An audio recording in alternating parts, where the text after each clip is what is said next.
compara, le está hablando a los discípulos, le está hablando y les dice: el reino de Dios, o con el reino de Dios pasa algo parecido a esto. Oiga, el reino de Dios siempre va a traer bendición.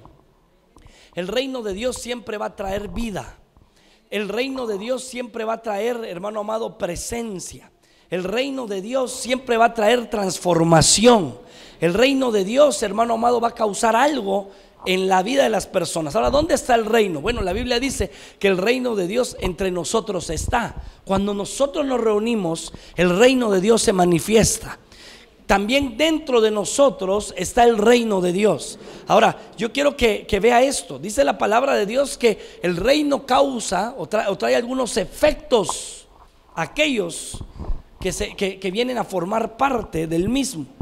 Y dice la Biblia que con el reino de Dios pasa algo parecido a lo que sucede cuando un hombre siembra una semilla en la tierra. O sea, mire el ejemplo que pone el Señor, hermano. El ejemplo del agricultor. Cuando un hombre, dice la Biblia, siembra una semilla en la tierra. Ahora yo quiero que usted piense y recuerde. Hacen los surcos los campesinos y van abriendo un agujerito y van poniendo la semilla. Ahora, la labor del campesino es sembrar la semilla, pero la labor de la misma semilla es, mire, todo lo demás lo hace la semilla, hermano. El campesino prepara la tierra, pero la semilla se encarga de ¿qué? De producir. ¿Se encarga de qué, hermano? De brotar. La misma semilla, oiga, la misma semilla tiene dentro de sí el poder. ¿Para qué? Para que cuando caiga en la tierra, ella misma pueda desarrollarse. Amén. Y acuérdense que la tierra es el corazón de la gente, hermanos. La tierra es el corazón de la gente. O sea, que el avance que tú y yo tengamos, o el avance, más bien dicho, que el reino de Dios tenga en nosotros, es porque nuestra tierra o ha estado bien preparada, o ha estado bien trabajada, o todavía nuestra tierra que es nuestro corazón, todavía necesita ser preparada y ser trabajada por el Señor, para que entonces la semilla de Dios entonces germine y produzca en nosotros. Entonces se expanda el reino de Dios en nosotros. El asunto de nosotros es preparar la tierra, hermanos. Usted necesita preparar su corazón para lo que Dios quiere hacer. Amén. Usted y yo necesitamos tener siempre nuestro corazón libre de cualquier raíz que no sea, oiga, la raíz que pueda impedir que la semilla germine. Y la Biblia dice que tengamos cuidado, no sea que dejando que brote alguna raíz de amargura en nuestros corazones.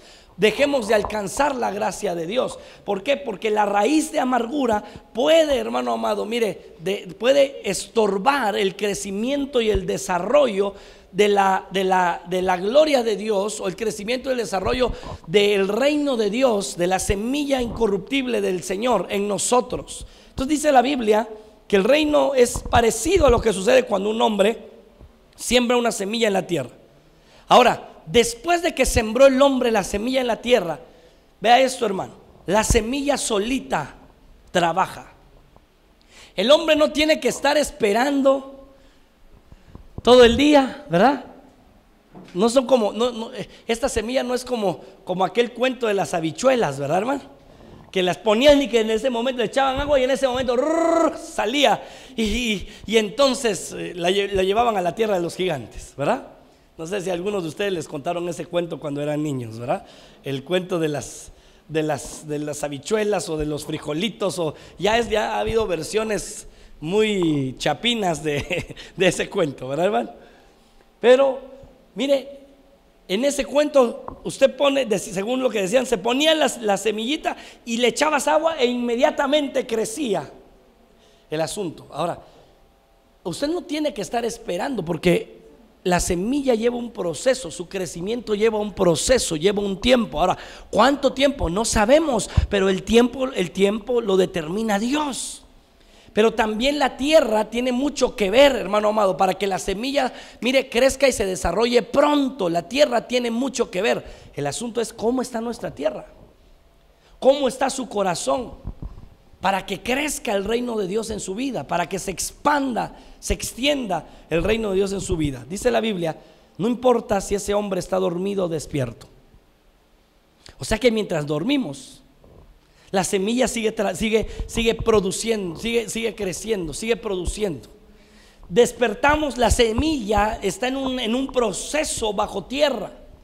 Hermano amado, y usted puede, yo le puedo hablar aquí durante un mes acerca de la semilla y de todo eso. Pero lo que yo quiero que usted sepa, hermano, es que si usted se duerme, aunque usted esté dormido, el reino de los cielos está prosperando en nosotros. Si usted está despierto, el reino de Dios sigue expandiéndose en usted. El Señor está desarrollando algo en nosotros, dormidos o despiertos. El reino de Dios está creciendo en nuestra vida, está creciendo en nuestro corazón, está creciendo en nosotros. Por eso no tenemos que afanarnos. ¿Por qué? Porque despiertos o dormidos, el reino de Dios está haciendo algo en nosotros. Amén. El reino de Dios está creciendo, algo está moviéndose en nosotros que usted no lo ve, porque el agricultor no ve lo que está pasando debajo de la tierra. Las cosas ocultas pertenecen a Dios, ¿verdad?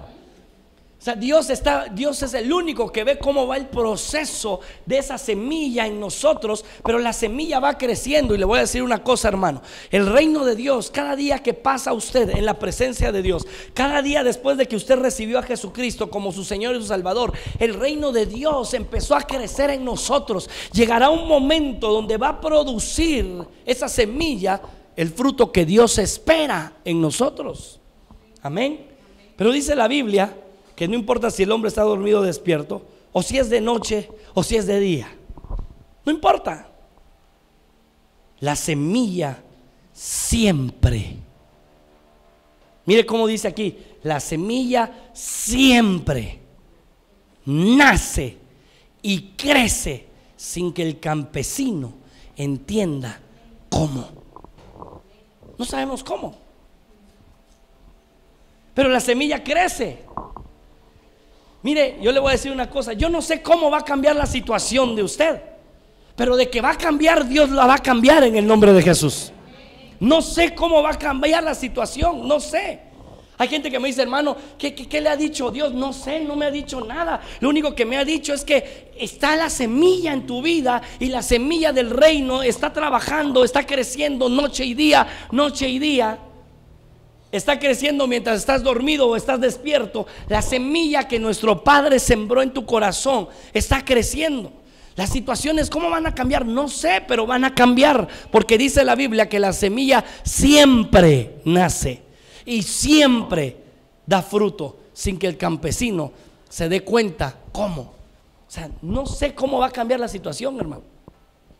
No sé cómo va a cambiar la estación de la vida en la que estás ahorita, pero te voy a decir algo: la clave que debes de tener es que tu corazón o tu tierra esté limpia, y dos, que sepas que en tu corazón está la semilla.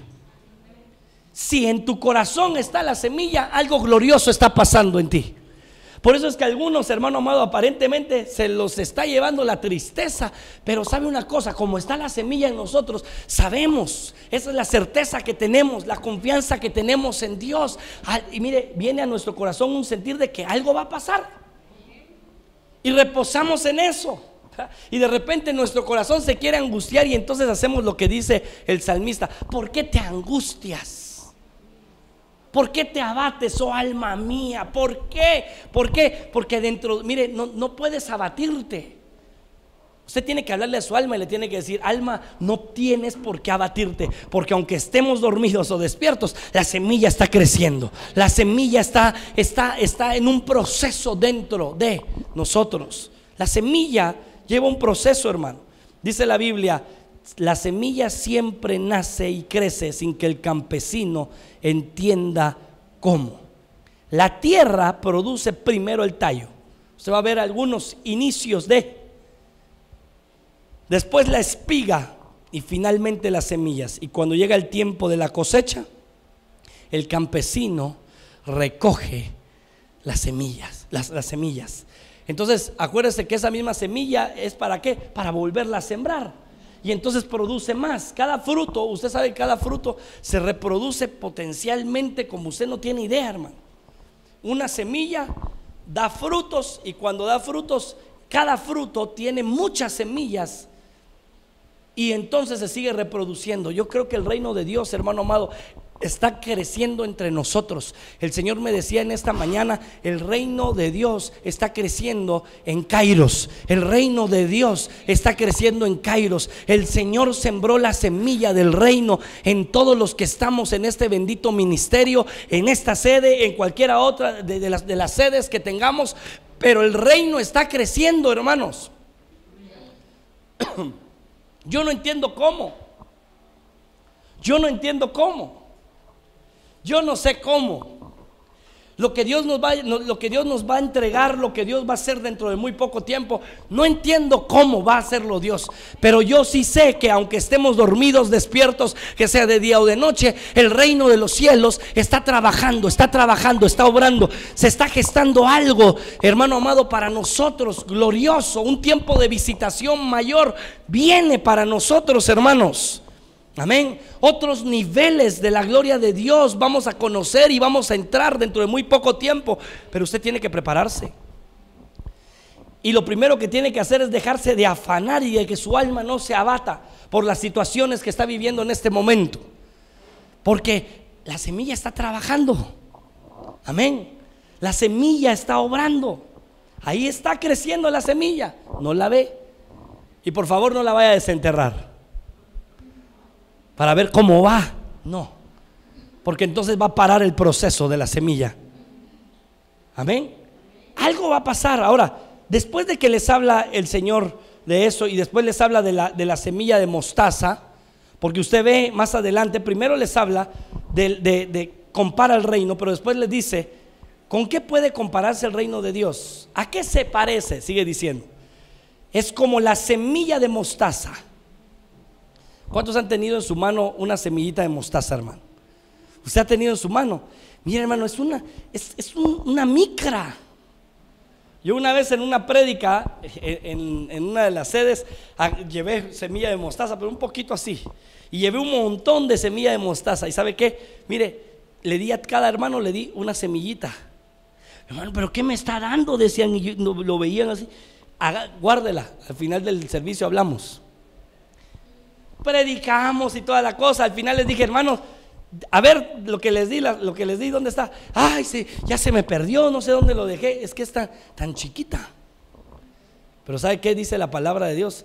Que es el árbol que da más fruto, que más bien dicho, que es el árbol más grande, más frondoso, que se extiende, que tiene ramas, dice la palabra de Dios. Mire, dice: ¿a qué se parece? Es como la semilla de mostaza que el campesino siembra en el campo. A pesar de que es la más pequeña de todas las semillas del mundo, cuando crece llega a ser la más grande de las plantas del huerto. Tiene ramas bien grandes y hasta los pájaros pueden hacer nidos bajo su sombra.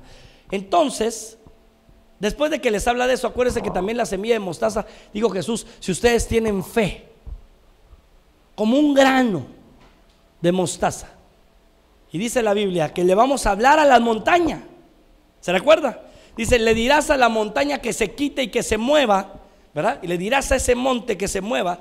Y dice la Biblia: y si no lo dudas en tu corazón, el monte se va a mover. Entonces aquí nos pone a hacer algo. Primero, que tenemos que tener una fe expansiva. Amén. Dios necesita que aprendamos a tener una fe expansiva, una fe que se expanda, una fe que sea gruesa, una fe que sea fuerte, una fe, hermano amado, mire, que sea grande. Dios está buscando que en nuestros corazones tengamos una fe grande, fuerte, inamovible, determinada. Y número 2, mire esto: Dios nos está llevando a que por medio de esta fe nos atrevamos a hablar. ¿Hablar qué? Hablarle a las montañas. Ahora, yo le he dicho siempre, no vamos a ser ilógicos que nos vamos a ir a poner ahí frente al volcán Pacaya y a decirle: te mueves, Pacaya, y ya no vas a estar aquí, sino te vas a ir a Chimaltenango. No, hermano. O te vas a ir a Sololá. No, hermano, perdóneme, no es así. Cuando habla de las montañas, habla de las cosas grandes que nosotros enfrentamos en la vida. las situaciones que se van a poner delante de nosotros, hermano amado. Mire, hay situaciones que se van a poner delante de nosotros en la vida, que vamos a tener que enfrentar, que vamos a tener que con las que tenemos que lidiar, con las que tenemos que luchar. Pero usted y yo tenemos que aprender ¿a qué? Número uno, tenemos que tener una fe grande, gruesa, expansiva, fuerte, sólida. Y número dos, hermano amado, mire, tenemos que aprender a hablarle a esas circunstancias y hablarle a esos gigantes. Y las victorias las obtenemos en el momento que abrimos nuestra boca y hablamos. Ahí en el ambiente espiritual cambian las cosas. Mire, vamos a tener que enfrentar a Goliat. Amén. En nuestras vidas tenemos que enfrentar a Goliat, el gigante. Más o menos en la medida de él era una cancha de básquetbol, ¿verdad? Y un poco más para arriba. Esa era la medida de Goliat. ¿Era grande o no? ¿Verdad que sí? Lo vamos a tener que enfrentar. Ahora, la batalla se va a ganar primero espiritualmente cuando tú y yo hablamos. Y te voy a decir algo. Aquí es donde empieza a operar la fe. ¿Goliat era grande, sí o no? ¿Cuánto medía más o menos? Dicen algunos, 6, ¿qué? Eran 6 codos, algo así, ¿verdad? 6 codos, ¿verdad? Ahora le voy a decir, ¿por qué se atemoriza por ese? Mire acá. Mire esos esqueletos. Miren acá. Miren acá. Miren. Miren, ¿por qué se atemoriza? Si el más chiquito era Goliat, de todos los gigantes que habla la Biblia, el más chiquito, el que usted ve de este lado, este chiquirrín que está acá, era Goliat, este que está acá, a comparación de todos los demás gigantes que la Biblia habla. Entonces le voy a decir una cosa, a veces usted y yo hacemos más grandes las cosas que de lo que en verdad son. Mire, el pueblo de Israel había hecho más grande a Goliat de lo que en verdad era. Usted y yo sabemos que, mire, habían hecho más grande a Goliat. Todos tenían miedo, pero Goliat les estaba ganando una guerra. ¿Cómo les ganó la guerra? O les estaba ganando esa batalla. ¿Cómo? Todos los días, en la mañana y en la tarde, les hablaba y les decía: a ver si ya tienen un valiente que pelee conmigo. ¿Ya tienen algún valiente? Ustedes son los siervos de Saúl. Les hablaba, los humillaba. Las palabras de Goliat hacían que el pueblo, hermano amado, desfalleciera, porque todo lo que nosotros oímos, llega un momento donde lo oímos y lo creemos en nuestro corazón, lo atesoramos en el corazón, y después nuestra boca lo empieza a hablar. Por eso tenga cuidado de qué es lo que está oyendo. Hay gente, mire, hay gente que todo lo que dicen yo lo voy reprendiendo. Yo no recibo. Yo voy diciendo: no recibo eso, no lo recibo. Y de todo lo que me hablaron, tal vez 3, 4 cosas recibí. Todo lo demás espiritualmente, en mi mente, en mi corazón, decía: no lo recibo, y no lo recibía. Punto. Así debe de ser. Ahora, ¿sabe qué estaba pasando? Tanto que hasta el rey tenía temor. Les estaba ganando una batalla en su mente. La fe de ellos era débil. Pero después viene uno que ya se había enfrentado a un león. Y después viene uno que ya se había enfrentado a los osos. Y entonces ve que llega el momento donde todos estaban escondidos con miedo, y el hombre diciéndoles de cosas. Y entonces él llega y ve a sus hermanos que eran más altos, más grandes. No se acuerda que el profeta casi confunde al primero de sus hermanos porque lo vio grande y fuerte. Dijo: de cierto, el ungido de Jehová tengo delante de mí. Cuando lo iba a ungir, le dice Dios: ese no es. ¿Se recuerda, verdad? Y dice la Biblia que habían seguido a Saúl a la guerra, y entonces eran soldados también, pero estaban ahí escondidos entre las piedras, hermanos. Fíjese, y cuando llega David les dice, llega y se encuentra con lo que le estaba diciendo el tipo, y les dice: ¿quién se cree ese tipo? Dice. ¿Quién se cree ese filisteo incircunciso para desafiar así a los escuadrones del Dios de Israel? Dice, mire la forma en que David visualizaba el ejército de Israel, los escuadrones del Dios de Israel. Pero miren lo que estaba diciéndole el filisteo a ellos, y ellos ya creían. Decía, ustedes son los sirvientes del rey Saúl. Una cosa es ser parte del escuadrón de Dios, y otra cosa es ser sirvientes de un rey. Los estaba, mire, si usted quiere verlo, les estaba bajando la moral, los estaba humillando, los estaba, mire, los estaba menospreciando. Y las palabras que continuamente estaban oyendo día y noche, día y noche, día y noche. Y dice que lo hizo por muchos días, hermano. Esas palabras, ¿sabe qué? Originaron que tuvieran miedo. Todos tuvieron miedo. Hasta el rey estaba escondido en su tienda. Y David se atreve a desafiarlos. Y David empieza a escuchar lo que estaban ofreciendo para el que lo venciera. Empieza a preguntar, dice, ¿qué ofrecieron para el que venza a este hombre? Bueno, que lo van a exonerar de impuestos a él y a su familia. 2, que le van a dar a la hija del rey. Ese fue el peor regalo que le pudieron dar a David por esa victoria, hermano. Ese fue el peor negocio que David agarró en esa victoria. Mejor la hubiera cambiado en ese momento, hermano. Hubiera dicho, mira, rey, y mejor exonerar otra cosa, o mejor dame un palacio en lugar de tu hija, porque le causó problemas a David después. Mical, ¿se recuerda? La que lo menospreció en su corazón. Ahora, encuentro algo bien poderoso, hermano. Cuando va al punto de batalla, empieza la guerra.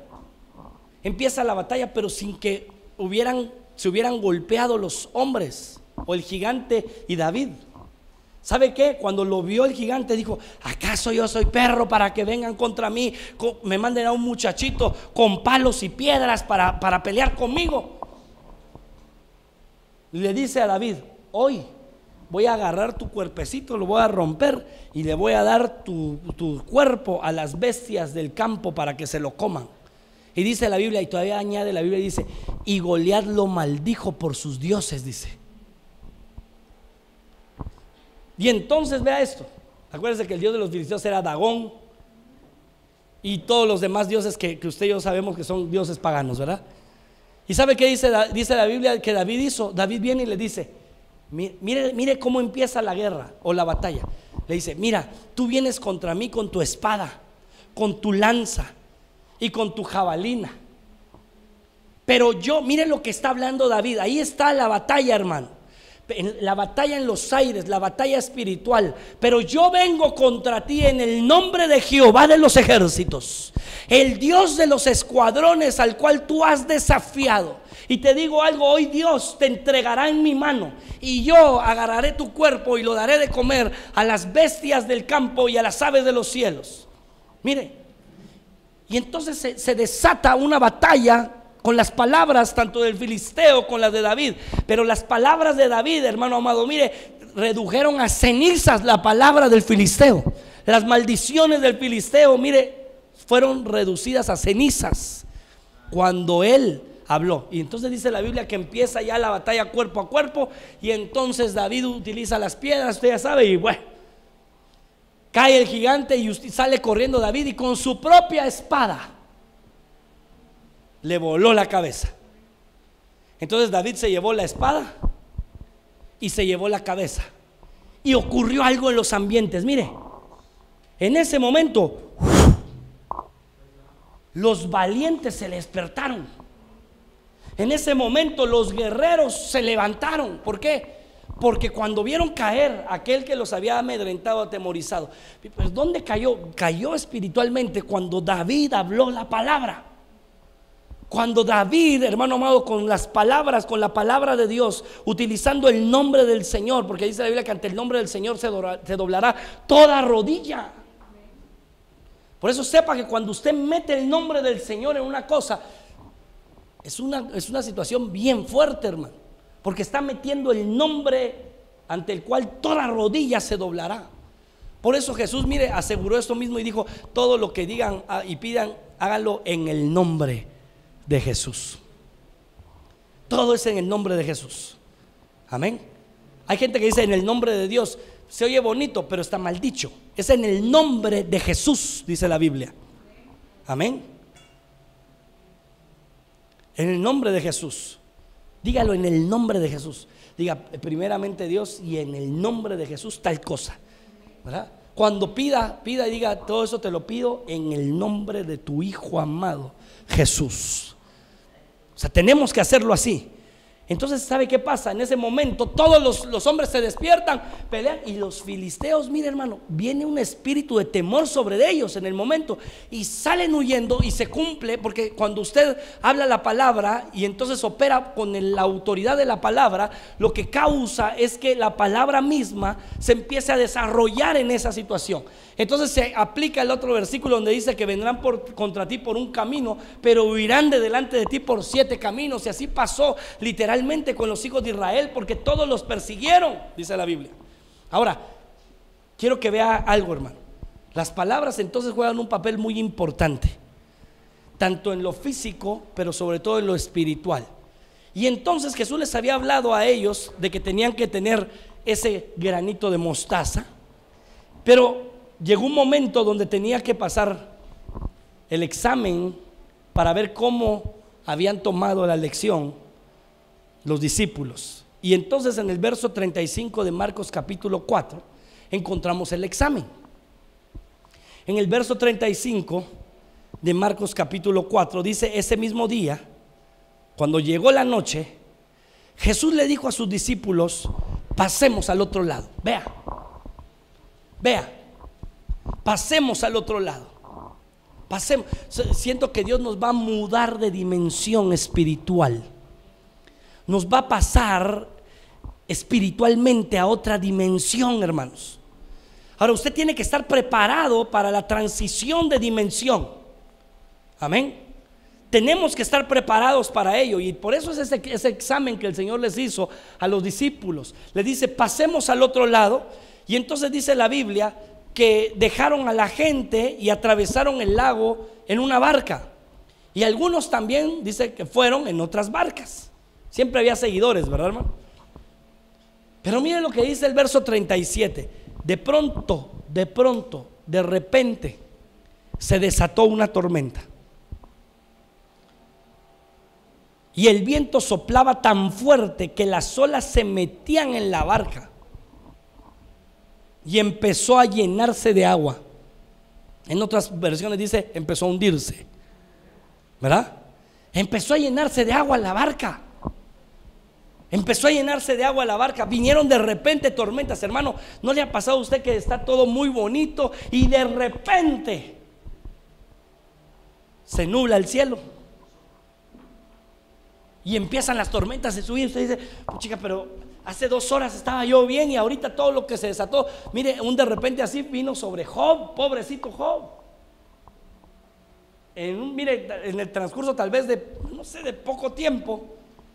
Mire, un día antes seguía siendo el millonario que era, seguía teniendo su familia, su casa, sus hijos, las casas de los hijos, sus ganados, todo, su hacienda, todo, su matrimonio, todo. Y al siguiente día posiblemente ya no tenía nada. De la noche a la mañana ya no tenía nada. El diablo, ¿quién fue el que pidió permiso para eso? El diablo. El diablo se encargó de quererle quitar a Job todo lo que él tenía. Sin embargo, Job lo que hacía es hablar la palabra. Hablar la palabra. Solo en un momento que ya casi desfallecía, lo tuvieron que exhortar, ¿verdad, hermano? Y entonces llegó ya después el momento cuando dijo: de oídas te había oído, pero ahora mis ojos te ven. Y aquel versículo que me gusta mucho y que es de los que más aprecio yo, cuando dice: aunque Dios me mate, en Él esperaré. O sea, llegó a un punto donde ya Job dijo, y seguía hablando la palabra y la palabra. Pero aquí se levantó de repente la tormenta, y entonces dice la palabra del Señor que la barca se empezó a llenar de agua, se empezó a hundir. Y dice que mientras esto estaba pasando, mientras venía esta crisis en la barca, dice, Jesús se había quedado dormido en la parte de atrás de la barca, recostado en una almohada, dice esta versión. No, tenía el Señor una su almohadita de plumas, ¿verdad, hermano? Y era la que siempre llevaba, y decía: ay, mucha, yo me voy a echar un cuaje, ¿verdad? y se iba a dormir un ratito. Tenía sus momentos de descanso el Señor. Jesús también descansaba, hermanos. Jesús también dormía. Amén. Entonces dice que iba durmiendo. Ni modo, si usted ve todo el tiempo que enseñó y todo lo que enseñó y lo que pasó ese día, si los días de Jesús eran, mire, activos, hermanos. Llegó un momento donde aprovechó para dormir. Ayer me da risa porque yo tuve actividades desde la mañana y de ahí tenía una en la tarde, y de repente venimos acá y estaban en el ensayo, y en lo que hablaba la pastora con Claudita, yo en el sillón me quedé bien dormido, como 10, 15 minutos, hermano. Mire, pero me sirvieron porque yo tenía otro evento después. Ay, me sirvió, sentí como que me había dormido 2 horas. Así que dije, ay, qué rico, ya necesitaba eso. Algo así, como que algo así pasó con Jesús. Mire esto. Y dice la Biblia, acuérdense que también dice la Biblia que era de noche. Y mire lo que dice la palabra. Dice, los discípulos lo despertaron y le gritaron: Maestro, ¿no te importa que nos estamos hundiendo? Esta versión me gustó por eso. ¿Cuántos han sentido en algún momento que se están hundiendo? ¿Verdad? Me estoy hundiendo. Esa es una frase que utiliza la gente, ¿eh? Si yo me hundo, no me voy a hundir solo, dicen algunos por ahí, ¿verdad? Lo he escuchado, ¿verdad? Mire, ellos le dicen: Señor, ¿no te importa que nos estamos hundiendo? Claro que le importa a Jesús, hermanos. Mire, y le importaba tanto que por eso ya les había dado la herramienta en la lección del día, pero ellos fueron lentos. No utilizaron la herramienta. Mire, lo reprobaron en el examen. Este era el examen. Por eso Jesús estaba durmiendo. No te importa que nos estamos hundiendo. Jesús se levantó. Mire lo que hizo Jesús. No se puso a hablar con ellos, solo se levantó y le ordenó al viento y al mar que se calmaran. Dice, y enseguida el viento se calmó y todo quedó completamente tranquilo. ¿Sabe qué hizo Jesús? Le habló al viento, le habló al mar.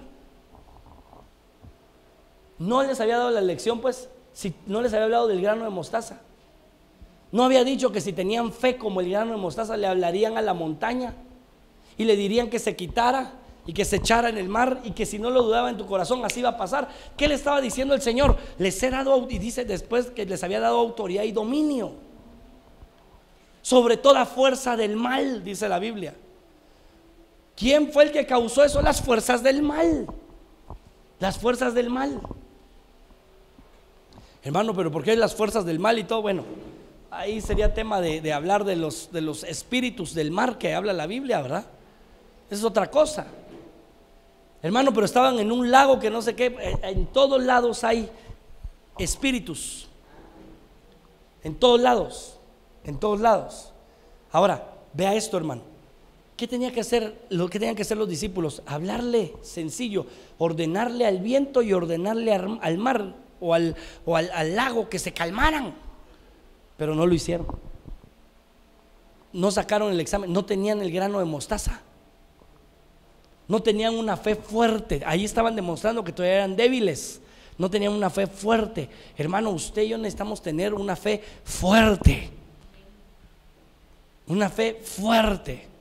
Mire, ¿sabe qué me sorprende a mí? Una sierva de Dios en un país caribeño. Yo conozco a la sierva y conozco el lugar donde ella hizo esto. Una gran profeta de Dios. El Señor la llevó a un lugar, hermano, donde había un conflicto de gangas, de pandillas en ese lugar. Y la llevó el Señor ahí a predicar a una iglesia. ¿Y sabe qué le dijo el Señor? Lleva un tronco. Y ella llevó el tronco y lleva un hacha. Y consiguió como ella pudo el hacha. Y llegó a aquel lugar y empezó a predicar.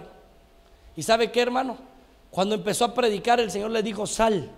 Y salió. Y le dice: dile a los tipos, a toda esta gente, que yo los estoy desafiando. y que yo voy a demostrar mi poder en este lugar. ¿Y sabe qué hizo la sierva, hermano? Discúlpeme, como loca empezó a hablar en la calle, a decirle a la gente lo que iba a pasar, y que los desafiaban para que vieran lo que Dios les quería hablar. ¿Y sabe qué pasó? ¿Qué pasó, hermano? Mire, llegaron las gangas cuando oyeron que había una mujer desafiándolos. ¿Y sabe qué hicieron? Pues llegaron ahí y empezaron a decirle a ella que saliera de la iglesia. No podían entrar a la iglesia, pero le decían: salga, salga. Y le dijo: Señor, ¿qué hago? Y el Señor le dijo: para eso te dije que trajeras el tronco y que trajeras el hacha. Y le dijo a los hermanos: sáquenme ese tronco. Y ella agarró el hacha. Y sale aquella mujer en la puerta de la iglesia y le dice el Señor: no te vayas más para allá. En medio de la calle, delante de ellos, vas a hacer esto. Y entonces ponen el tronco y agarra la sierva de Dios el hacha y viene y dice, ¿sabe qué dice? Así dice el Señor: el hacha está puesta a la raíz, y toda planta que no plantó mi padre es cortada. Y agarró, mire, y partió el tronco. Así los va a partir el Señor a todos ustedes y los cortará de sobre la faz de la tierra. Y se metió la sierva de Dios. ¿Y sabe qué? Empezaron a disparar al aire y a hacer relajo, hermano, y pasaron como 15 minutos mientras ella seguía predicando. Decía a la gente: no hagan caso, y seguía predicando. Un día vamos a permitir, yo quiero que ella venga a Guatemala, una gran sierva, una profeta de Dios. Mire, y predicó cuando en eso, los metralletazos, gritos de gente y todo, y le dijo a la gente de la iglesia: postrémonos y oremos. Hermano, 30 minutos de oración, de estar buscando el rostro del Señor. A los 30 minutos, entre las mismas pandillas se habían aniquilado todos. Se acabó la bulla del lugar, entre ellos mismos. Un acto profético y una palabra que esa sierva desató, hermano, causó un cambio, causó una transformación ahí. La gente sabía lo que había pasado. Hermanos, yo les digo algo: pasemos el examen. Pasemos el examen. Tenga esa fe. El reino está creciendo. Tenga esa fe. Algo está pasando, pero tenemos que hablarle a las circunstancias. Usted tiene que aprender a ganar las batallas espirituales y las situaciones que usted está llevando en su vida o que está viviendo ahorita, pero tiene que dominarlas, ejercer dominio espiritual. ¿Con qué? Con la autoridad que el Señor nos dio. Ejerza dominio espiritual con esa autoridad que el Señor te dio. Ten esa fe fuerte para poderle hablar a las cosas y que las cosas cambien. Mire, yo le conté a alguien le conté hace poco que hasta en las cosas más sencillas se ve esto.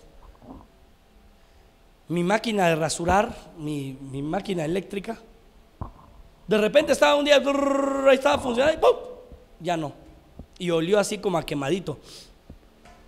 Dije yo, en el buen Chapín, Ixcamic, mi máquina, ¿verdad? Se murió. Y yo traté de conectarle y moverle el cable y toda la cosa, nada, hermano. Bueno, dije yo, ni modo, ¿verdad?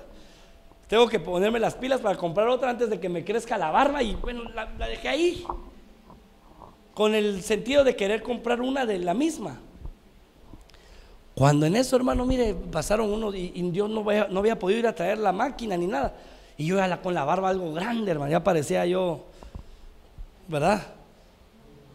Hebreo, ya con mi barba grande, ¿verdad? No digo otra cosa, hebreo, yo hablo bendición, no maldición. Hebreo, amén. Entonces, mire, ya estaba yo, Señor, y en eso voy a mi baño y abro la gaveta y saco la máquina. Digo: máquina, en el nombre de Jesús, tienes que servir en el nombre de Jesús. La conecté, la máquina estaba sirviendo, hermano. Usted me puede decir: hermano, es que a lo mejor se calentó, a lo mejor que no sé qué. No, porque yo traté un día y así, entre esos días, de conectarla, la conecté y la prendí, no servía. Ahora, aquí algunos de ustedes, de aquí, algunos han visto cómo peleamos batallas así. Dice la Biblia: y determinarás una sola cosa y te será firme. Cuando hablamos las cosas, hermano amado, usted las establece en los aires, usted las establece en el ámbito espiritual. Hay una palabra que está flotando ahí, que está cobrando efecto. Las palabras son espíritu. Amén. Ay, hermano, pero usted habla mucho de eso, me dirá algunos. Es que lo tengo que hablar porque entonces necesitamos ver, yo tengo que ver el resultado en su examen. Tengo que ver el resultado en su examen. Porque algunos como que nos metieron al examen. ¿Y qué tenemos que hacer? Bueno, tomar la autoridad. Ojo, ¿sabe qué dice la Biblia? Jesús le ordenó. Aquí tenemos que ver algo. Una cosa es gritar y otra cosa es ordenar. Yo no veo aquí a Jesús que diga ¡fiesta! Y se quedara sin garganta, hermano, por lanzar ese grito. Porque muchos piensan que autoridad es gritar. Mire, yo soy, y conste que yo soy pentecostal de corazón. O sea, yo soy full gospel. Pero, ay, hermano, hay gente que, mire, mucho grito, poca autoridad. Mucho alarido, poca efectividad. Amén.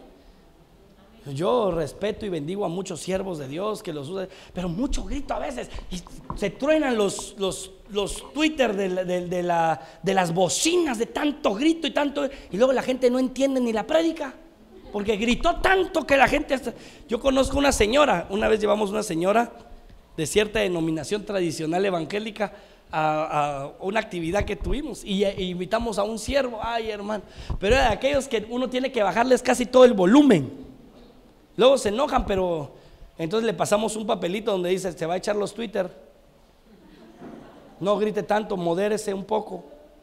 Sí, porque hay unos que entonces le tuvieron que bajar, pero aún así gritaba y gritaba y gritaba. ¿Y sabe qué hizo esa señora?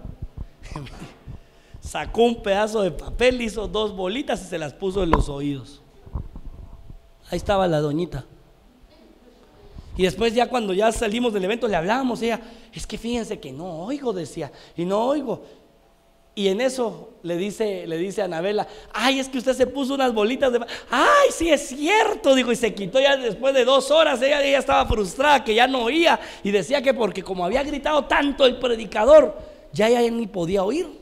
No, es que ella se había metido unas bolitas de papel. Y usted le pregunta: ¿y qué recibió de la prédica? Nada. Nada. Hermanos, una cosa es gritar y otra cosa es tener autoridad. La persona que tiene autoridad no necesita gritar. Cuando llega alguien que tiene autoridad, las cosas empiezan, la gente se cuadra cuando saben que alguien tiene autoridad. Fíjese. O sea, llega por ejemplo un general a una base militar y no anda gritando: ¡ya viene el general!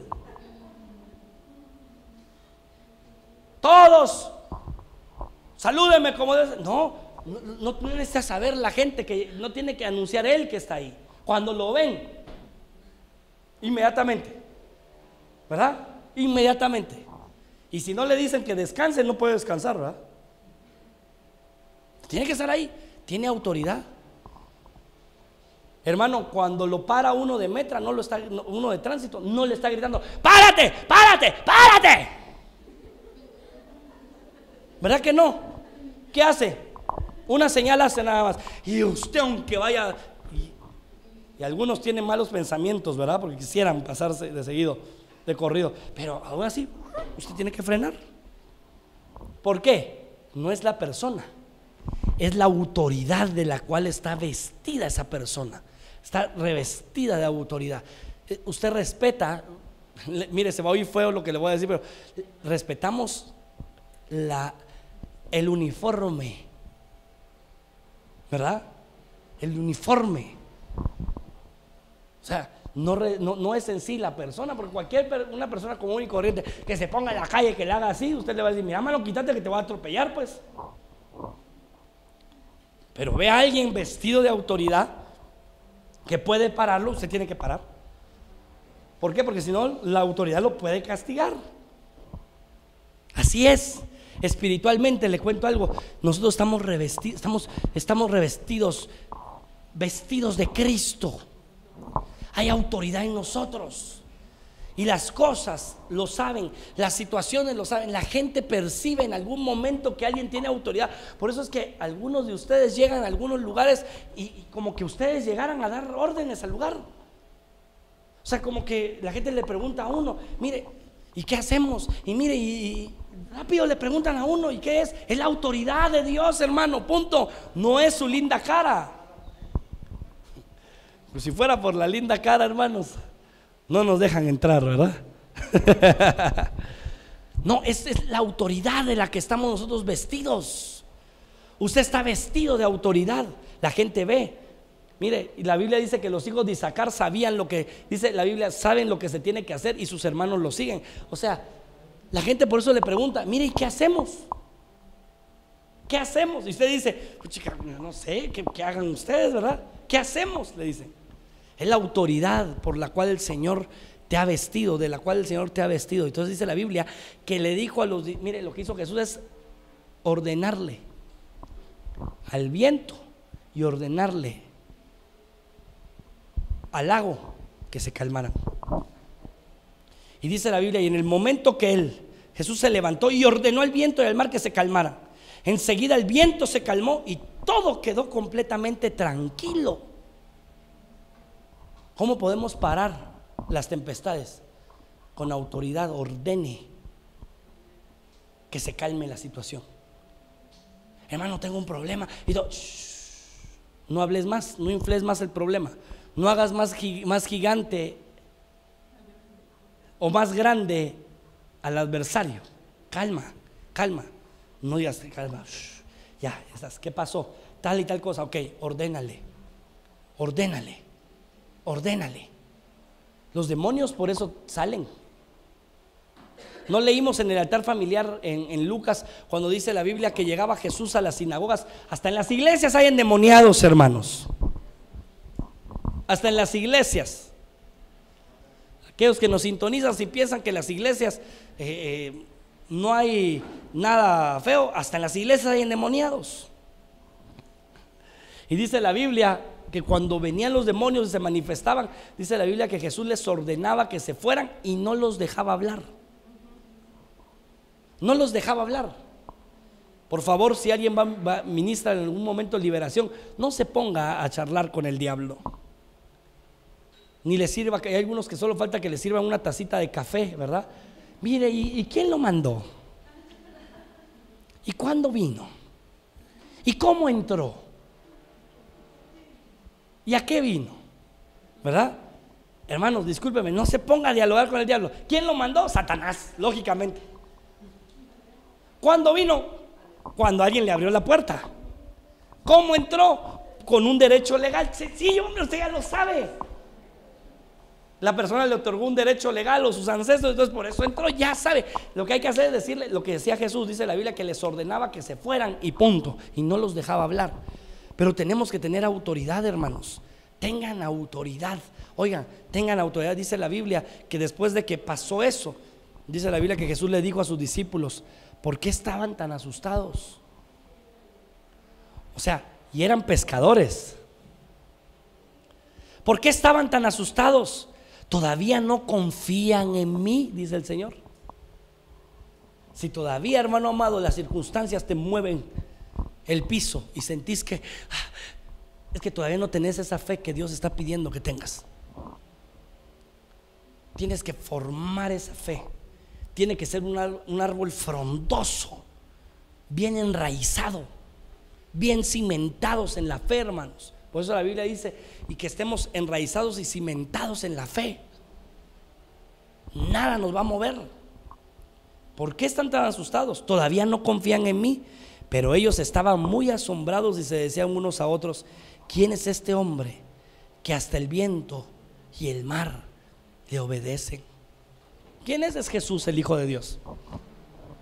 Pero él dijo que los que creen en él y las obras que él hace, también los que creían en él las harían, y aún mayores, porque él iba al Padre. Entonces, ¿qué tenemos que hacer esta semana? Oiga bien, esta semana yo sentía de parte de Dios que esta semana tenemos que empezarle a hablar al mar y tenemos que empezarle a hablar a los vientos. tenemos que empezar a hablar a las circunstancias y declarar que se van a calmar estas circunstancias en el nombre poderoso de Jesús. Usted le va a ordenar al mar que se aplaque en el nombre poderoso de Jesús. Usted le va a hablar a la situación que está usted librando en este momento, que cambie en el nombre de Jesús y que empiece a ser favorable para usted en el nombre de Jesús. Usted va a hablar que si de repente algo se levantó, que así como de repente se levantó, así de repente se deshaga en el nombre de Jesús. O sea, así hay que hablar, hermano. Y no le voy a decir que se ponga a gritar y a hacer un montón de cosas. No, hable.